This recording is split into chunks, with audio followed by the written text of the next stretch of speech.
Kelvin, if I could start this morning just with the announcement of Qantas White being named the head coach of Louisiana, just your thoughts on a well-deserved opportunity for Qantas and for guys on your staff. Yeah, no, this is uh, just thrilled for Qantas. So happy for him and happy for our program too. You know, you always want to put your guys in a position where they can chase their dreams and goals. Our players come and go.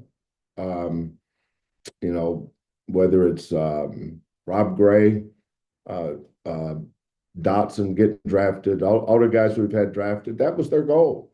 Well, the assistant coach's goal is the same thing. They want to go run their own programs, and we talk about it in our staff meetings. I do the best I can to prepare our players and coaches for their next steps. But Qantas's loyalty, his commitment to this program, um, um, watching him grow as a young man at St. Augustine High School, Midland Junior College, played for me for 2 years, worked with me now for what, 8 or 9, whatever it is, 8 or 9 years. Um, been in a position to mentor him and all of our coaches. That's that's that's what you want to happen, that they leave you and go run their own programs. So Qantas and his wife Leah and their 4 beautiful children. It's a dream come true for Qantas, and I could not be happier. Thank you, Joseph. We'll go to Greg Bailey with KTRK TV. Greg, please go ahead. Kelvin, good morning. How important is rest recovery this time of year, and does that play any factor in how you approach your conference tournament? Well, we've been the last few weeks. It seems like we've played. Our schedule's been spread out with the 2 games a week. For instance, we played.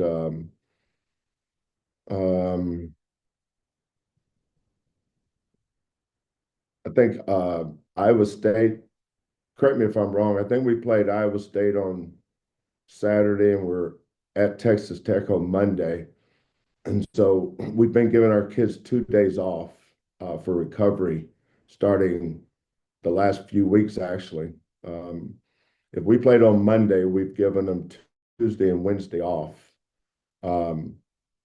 This week we played on Saturday, but we don't play till Thursday.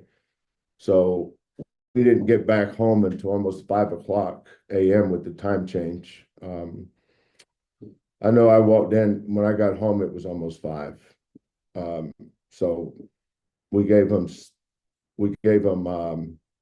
Sunday off, obviously, and then today is off too. Now we'll meet today and flush the Baylor game with our film and analytics, and then we'll get back and practice tomorrow, and then we'll fly to Kansas City tomorrow night. So as far as the rest of recovery, we've been doing that for a while.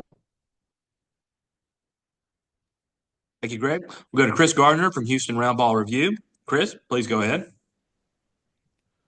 Coach, will Coach Q stay with the team throughout this run postseason, or he leave for Louisiana next week? No, of course not. He'll be with the team until we finish. All right, thank you. Thank you, Chris. We'll go back to Joseph Duarte, please. Go ahead, Joseph. Kelvin, through the years, we've talked this time of year about conference tournaments, and curious if your thoughts have changed or what your thoughts are on it, for teams that their postseason NCAA seeding, so to speak, have been decided or been very well documented. Is there value outside of conference tournament championship, or do you feel like the formatting should change on conference tournaments? Doesn't matter what I think. It's good for the conference. It's a moneymaker. There's still a lot of people that don't know that the NCAA and conferences make no money off football. The only moneymaker they have is men's basketball. NCAA tournament, their entire budget is controlled by men's basketball. The conference, they look at all their revenue streams. We're fortunate that we have a brilliant commissioner in Brett Yormark, and he dives into private equity and sponsorships and their version of name, image, and likeness for the conference. But the conference tournament is a big money maker. It's in a great um, city, Kansas City. It's close to teams whose fan bases really support their schools. Um, I'll never forget last year playing at Iowa State. Now, as far as we're concerned, the Iowa State game I got amused that people asked me about what would that loss do. The loss meant nothing for us as far as the next week. It's the ideal scenario for us last year would have been to play. I think we played Tech the first game, TCU the second game, and go home, and not even play the third game, just to go get. We had enough injuries as it was, and last thing we needed to do was play 3 games in 3 days with last year's team. But I think the great thing about that tournament, and I mentioned this at the time, for the 4 new schools, Houston, UCF, BYU, and Cincinnati, is seeing what that tournament was about, and seeing what the impact Iowa State and their fans had. Now, we played Missouri in the final. You'd have to check. I know we played Missouri in the semifinals in front of 16,000 at Kemper. Ever how many that place said, it seemed like 16,000. We played Missouri there. We played Kansas there multiple times in front of 16,000. And then we played at the Sprint Center. That was the first time I played the tournament at the Sprint Center, or coached in the tournament at the Sprint Center. Do you guys know what the seating is there? What is the capacity? Is it 17,000? You talking about the current place? Yeah. I believe it's between 15 and 17. Okay. Let's say it was 17,000. Well, in that game, there was 16,900 Iowa State fans. It's a great game for Iowa State. And if Kansas had been in the finals, it would have been 16,900 Kansas fans. So, but you have to leave it there for that reason. It's part of the Big 12's culture, that tournament in Kansas City. People set up their entire this time of the year around that tournament. I think we were in the finals 5 straight times. We won 3 and lost 2. I remember the first time I was in the Big 12, and nothing's really changed. I remember losing to Iowa State, and we had a really good Oklahoma team, but they had Marcus Fizer, the number 4 pick in the draft. They had Jamal Tinsley, the number 27 pick in the draft. And then they had a bunch of other guys, great coach, Larry Eustace, but that Iowa State fan base is unbelievable how they support that tournament. So now if you had it's kind of like when we played Arizona in San Antonio. Our fan base would not have taken a backseat to anybody. I was so proud of the Cougar fans when we played Arizona. Big reason we won. We would not have won that game without them. And then we went to Dallas last year. Obviously, we're in a position to maybe win that game before Jamal went down. But that would have been because that place was packed with Cougar fans. And just like when you go to Kansas City, it's going to be packed with Iowa State fans. It's going to be packed for Kansas fans. But that represents revenue for the Big 12 conference. So don't ask coaches what they think about it. It's necessary. Those dollars matter in this day and age for these conferences. So my opinion of it is irrelevant. It's always going to be there, and it's a good thing for our conference. It brings great value to our conference. When people tune in and watch Iowa State play, regardless of who they're playing, or they watch Kansas play, they're going to see a packed arena. Now, when the other teams play, maybe not so much, but that's why you have it in Kansas City. It's actually 18,000 seating. Well, then there was 17,900 Iowa State fans for that game. I'm assuming we had around 100 or so, and they had 17,900. But that's plus they had a great team, so that was a. But I remember our game against TCU, sparse crowds, Texas Tech, sparse crowds. But when you get Iowa State and Kansas and those teams in that area, Kansas State, I'm sure, has a great fan base too. But if the tournament was down in Dallas, you'd see the Texas team's fans probably flipped. Although Iowa State fans travel to Dallas too. I remember seeing them there. Thank you, Joseph. We'll go to Chancellor Johnson, please. Chancellor, go ahead. Hey, Kelvin. A lot of the conversation when we talk about your program, it's the metrics are around defense and rebounding. But you guys are also the number 4 team in the country as far as shooting threes, 3-point percentage. I think this is the first time since 20, or you guys have only shot it better than 35% one time since 2020. So how has your ability to shoot the ball from deep opened things up offensively for you guys, maybe this year than it has in the past? Well, teams have to guard the post differently, obviously, because of our spacing. So it's the hardest thing in the world to do is run a half court set and get a wide open three.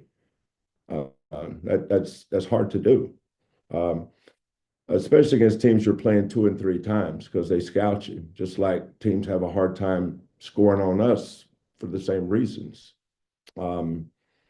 But the other ways, the offensive rebounds and the daggers or the kickouts, transition, loose balls, LG, we had a 3-on-1. I think our first 3 of the game the other night was on a turnover. We monstered the post, got a turnover. LJ went down and pulled up and shot it from the 3. We got a steal. He went down, and I think it was Edgecombe that blocked his layup. I wish he'd have pulled up and shot that at 3. The 2 best I've had doing that's been Marcus and LJ shooting threes, 1-on-0 or 2-on-0. Just pull up and shoot it. It makes sense. Armani Brooks would have been in that category. Maybe Corey Davis. I've had some really good shooters here, but the 2 best probably was Corey and Armani. I don't know what we shot from the 3 that year, but those 2 guys were well over 100 makes each.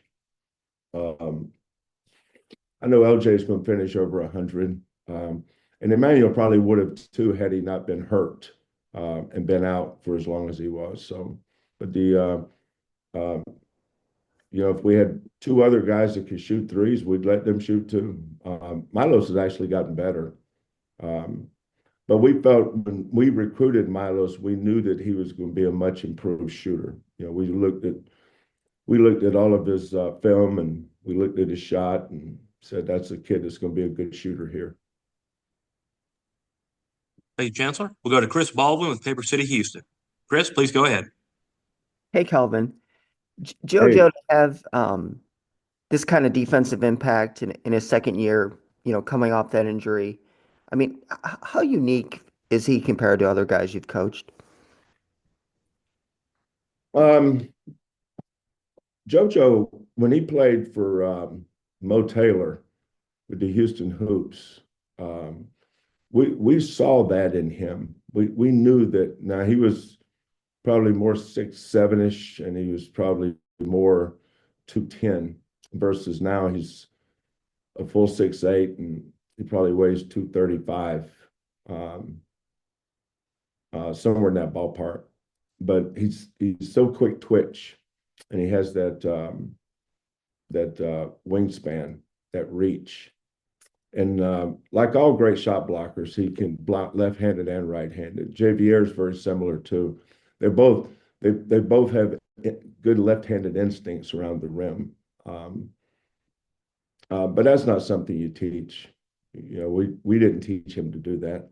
We encourage him to do it more often, maybe, be more aggressive in going after him. But Jojo was born with those instincts, and that's been a huge factor for us.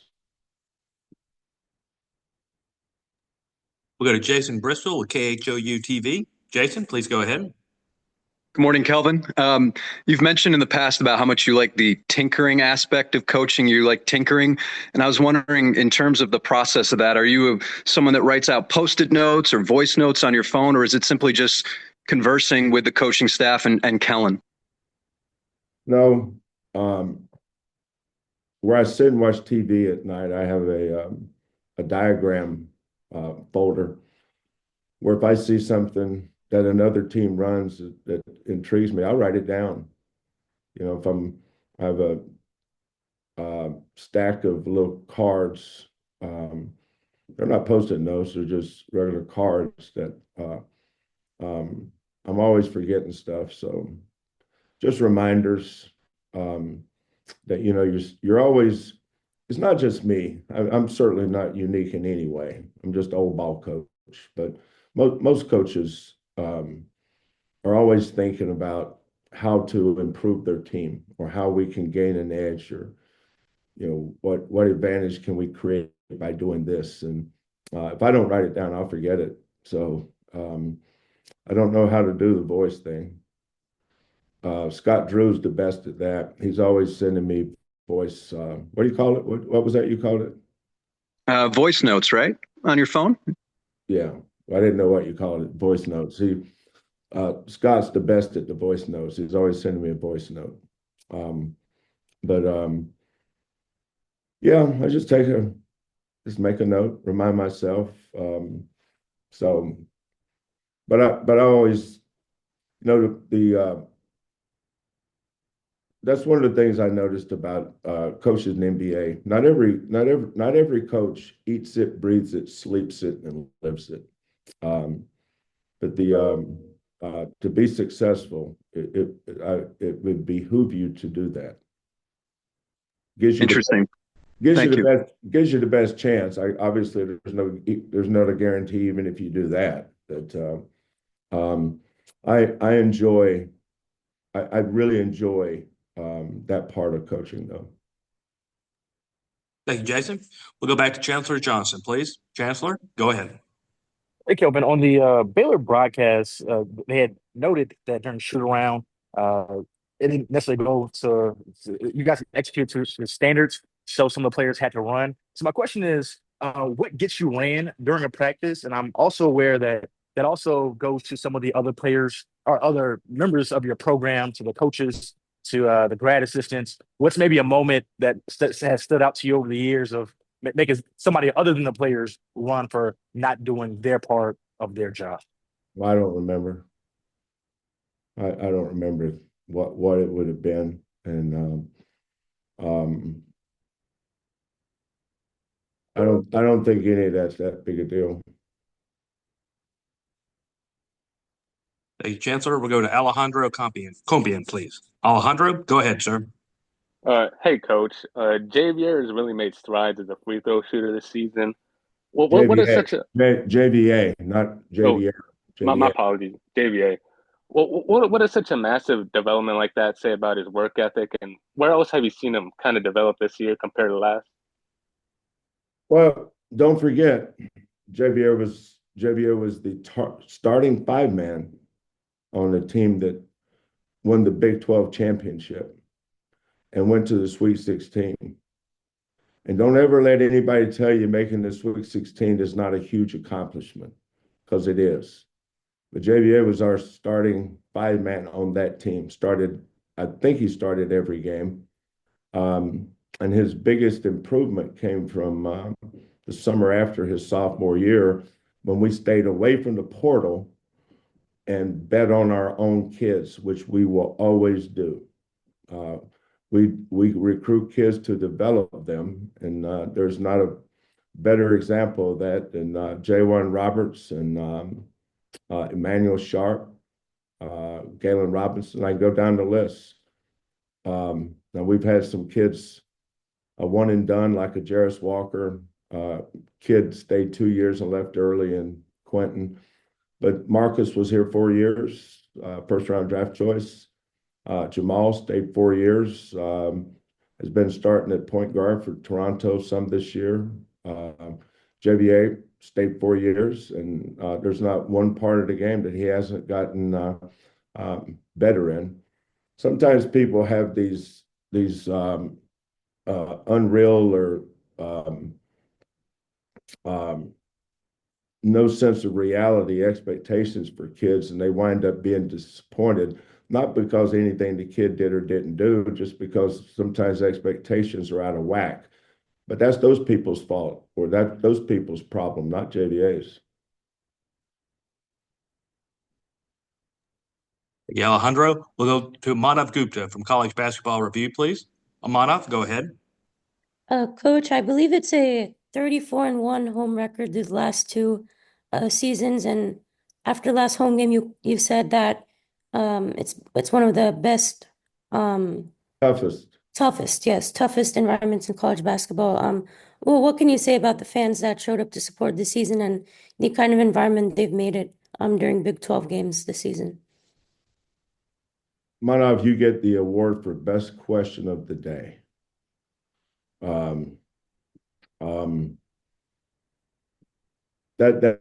That's been one of my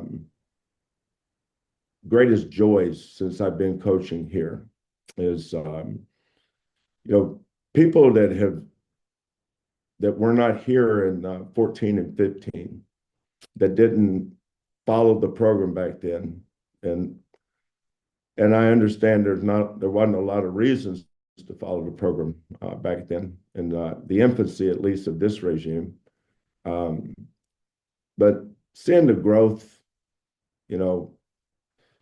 we played 19 regular season games over at Texas Southern. It's amazing how people people say, I didn't know that. Well, it tells me how long you've been supporting the program. But going 19-0 at Texas Southern, and some nights even there, we had 100 people, maybe 500. One of my favorite games was West Van Beck coming off the bench and helping us beat SMU on a night where there was a very sparse crowd, to say the least. To go from those days to having a waiting list for season tickets and the excitement of walking down the tunnel, walking out into the Fertitta Center and seeing the support for our kids and the love affair, I think, between our fan base and our players, and the appreciation that they show. As much as our fans appreciate our team, we appreciate our fans. And I think that's the way it should be, is when you have a successful, highly successful program that's been supported by your community, you appreciate each other. And I know that we would not have the success we're having. We wouldn't have that record you just called out without our great fans, because there's some nights you have it a little bit more than others, and the nights you don't, that's when you need your fan base, which is why I appreciate our fans so much. Thank you, Manav. We have time for two more questions. First one, we'll go back to Chris Baldwin, please. Chris, go ahead. Kelvin, the possibility of playing, 3 games in 3 days, that's unique for these conference tournaments. Do you make any adjustments for that, and how you approach that? Has it changed over the years, how you look at that? I look at it every year. You can lose the first game, and we prepare for that one game. I don't prepare for anything more than that. You don't go in thinking you're going to play 3 games in 3 days. That's how you go home. We focus on the first game and the first game only. Thank you, Chris. Our last question will go to Andy Yanez, please. Andy, go ahead. Good morning, Kelvin. How you doing, sir? Good, Andy. How you doing, man? I'm doing good. I turned on my camera, but I don't think my hair is up to your standards, so I'd rather leave it off. Well, on those days, there's always the invention of the baseball cap. That's true.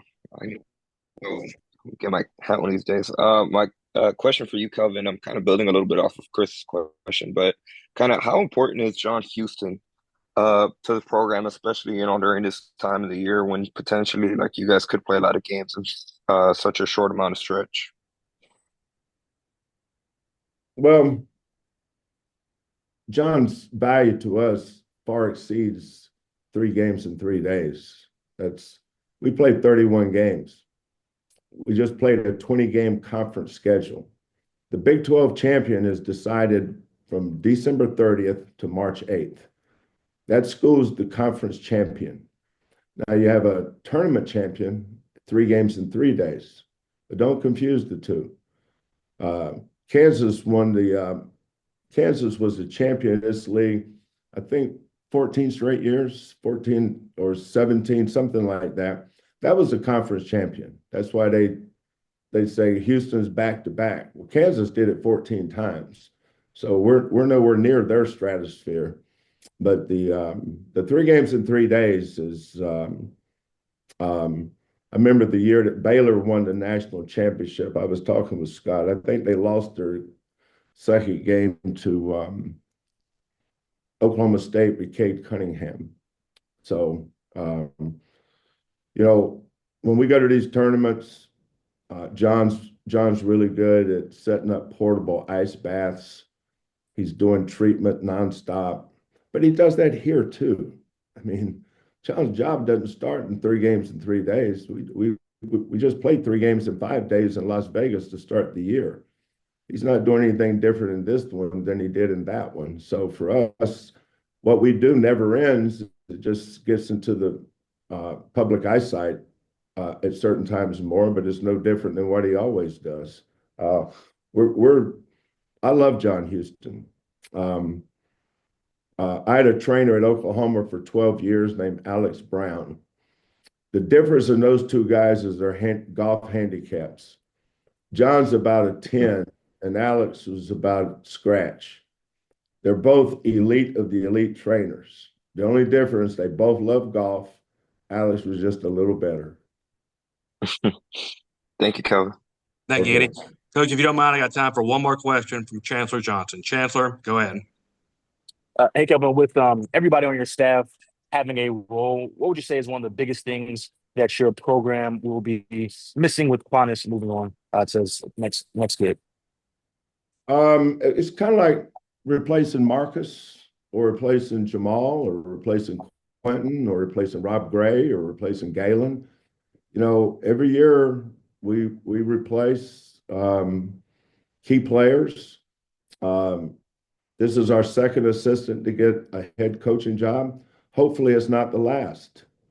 Hopefully KC or one of these other, hopefully they get a job. This for me, this is always a celebration. The program will go on. We won't miss a beat. So I think I've had 9 or 10 or 11. You have to count them up. How many of my assistants gotten head jobs? I just kind of move on. I know how to do it, done it many times. We just spread in the short term, we just spread the responsibilities around. But again, when you're an old coach, a veteran coach, there's not a whole lot you haven't already done many times or haven't seen. So we'll just move on down the road.